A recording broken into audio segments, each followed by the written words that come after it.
James Melendez, I'm giving an upgrade on this wine glass. This is Riedel's Sparkling Performance Wine Glass, and I'll give you the reasons why I'm doing so. So stay tuned.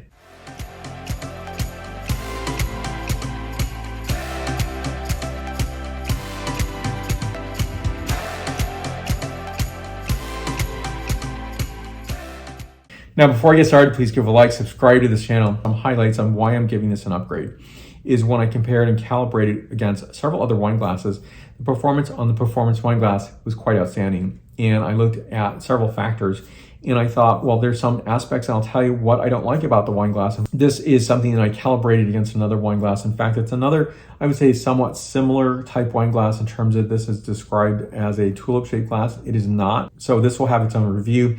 And so it's a nice way to calibrate and experience that, because not all wine glasses are equal. They all perform differently, and they all optimize or de-optimize, depends on the particular silhouette. So I get a lot of surface area here. When I compare this against this is outstanding in terms of that surface area. Much lighter wine glass. Now the footing is fantastic. You'll see this has a very, I would say, sophisticated footing, a very large footing. This is a very diminutive, small footing.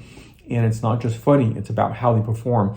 This is a very small opening and a very small surface area when compared to the performance wine glass. The nose on this is very different, and it's really going to inform the palate in terms of how this wine is truly tasting. So I think this is the most accurate picture of the wine. So this is the same wine, it's a Rosé Prosecco wine. And so these are really very different wine glasses. I definitely enjoy this wine glass. I'll put this in its own review and I'll place that video right up here.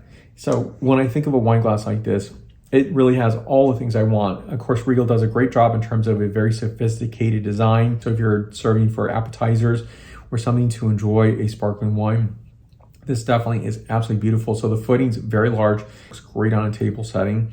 And I love that this portion here, it just comes down and it's just really connecting, but it's not so flared out as so many wine glasses are. So very small stem here. It's a widening point here in the center.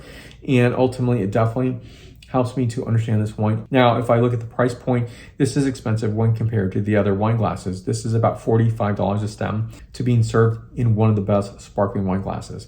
Of course, that's really, everyone would say yes to that, and rightly so. So I think this is that great capture here. What I don't like, and I still don't like today, is there's this pattern. You see this pattern around, and I think ultimately it looks better in the picture than in person.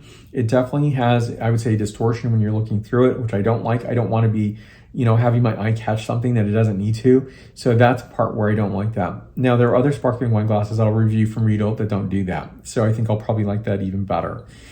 Now, what I find very interesting about the Amazon scoring system is when people give reviews, I would say they give a much higher review than they probably should. But in this example, that's not true. So this is a 4.6 out of 5 points. This glass, which I don't like, has 4.7 out of 5. This is not a 4.7 glass. So if I put this to my usual 100-point scale, that's a 94-point glass. This is a 92-point glass. That is not accurate. Looking at aggregates like an Amazon scoring does not show exactly that. First of all, it doesn't show a full set of people who have experience with drinking many wines from different wine glasses, different producers, different designs, and I think that's one problem. That customer on Amazon, for example, may not have a full breadth of experience in wine and really may not understand those complexities and really give a higher score than they might normally.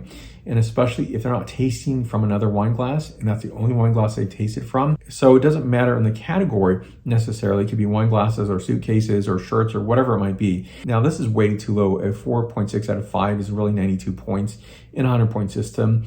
And that's not really reflecting the high quality of this wine glass and the outstanding character of this wine glass. I do believe that the numbers are artificially high.